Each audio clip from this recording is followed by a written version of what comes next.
নমো নমঃ সুপ্ৰভাতম শ্ৰীমদ ভগবত গীতামৃত আজি শ্ৰীমদ ভগবত গীতাৰ জ্ঞান যোগ নামৰ চতুৰ্থ অধ্যায়ৰ ৪৭ সংখ্যক শ্লোকভাগী হৈছে এনে ধৰণৰ অজ্ঞাশাস্ত্ৰদধানস্য সংশয়াত্মা বিনাশ্যতি নায়ং লোকস্তি ন পৰো ন সুখং সংশয়াত্মনঃ। এই বিশিষ্ট শ্লোকভাগীৰ অসমীয়া অৰ্থ হৈছে এনে ধৰণৰ কিন্তু শাস্ত্ৰ জ্ঞানৰহিত মূৰ্খ আৰু বেদশাস্ত্ৰত বিশ্বাস নথকা অশ্ৰদ্ধাৱান লোকসকলে কৃষ্ণ ভাৱনাৰ উপলব্ধি কৰিব নোৱাৰে। তেওঁলোকৰ পতন হয়।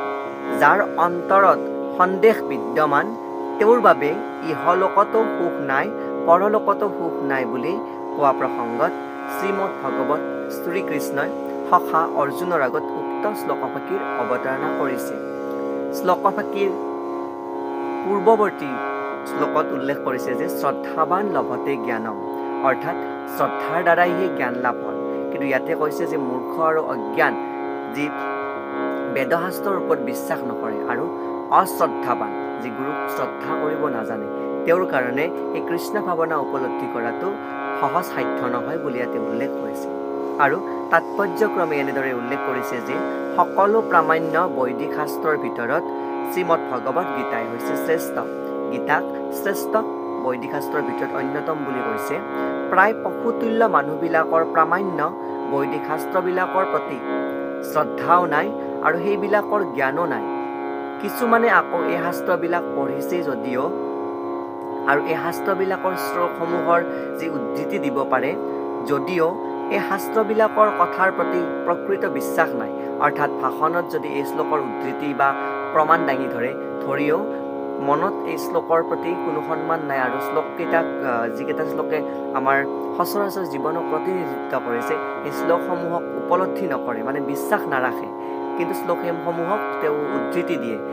সেই এনে আন কিছুমান লোক আছে যিসকলে ভগৱত গীতাখনৰ প্ৰতি শ্ৰদ্ধা কৰে কিন্তু শ্ৰীকৃষ্ণ যে এজন সাকাৰ পৰম পুৰুষ সেই কথা বিশ্বাস নকৰে আৰু শ্ৰীকৃষ্ণ ভগৱানক সাকাৰ পৰম পুৰুষ ৰূপে পূজা নকৰে।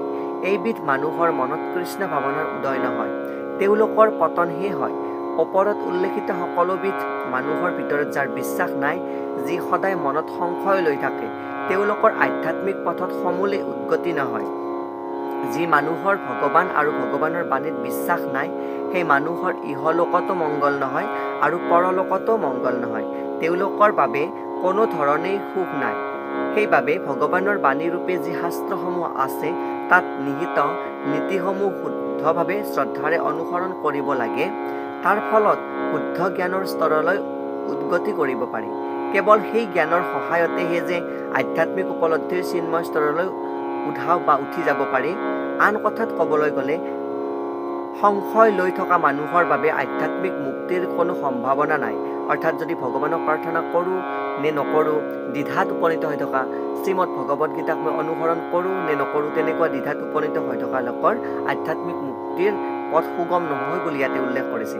সেইবাবে গুৰু পৰম্পৰাক্ৰমে দিব্য জ্ঞান লাভ কৰা মহান আচাৰ্যসকলে পদাংক অনুসৰণ কৰি কৃতকাৰ্য লাভ কৰাই হৈছে শ্ৰেষ্ঠ। অৰ্থাৎ যি গুৰু পৰম্পৰাক্ৰমে চলি অহা দিব্য জ্ঞান সম্পন্ন গুৰু, সেই গুৰুসকলৰ বা মহান আচাৰ্যসকলৰ পদাংক অনুসৰণ কৰিহে এই জ্ঞানৰ প্ৰতি সন্মান জনাই এই জ্ঞান গ্ৰহণ কৰিব লাগে আৰু সেইটো হৈছে শ্ৰেষ্ঠ জ্ঞান স্বৰূপ।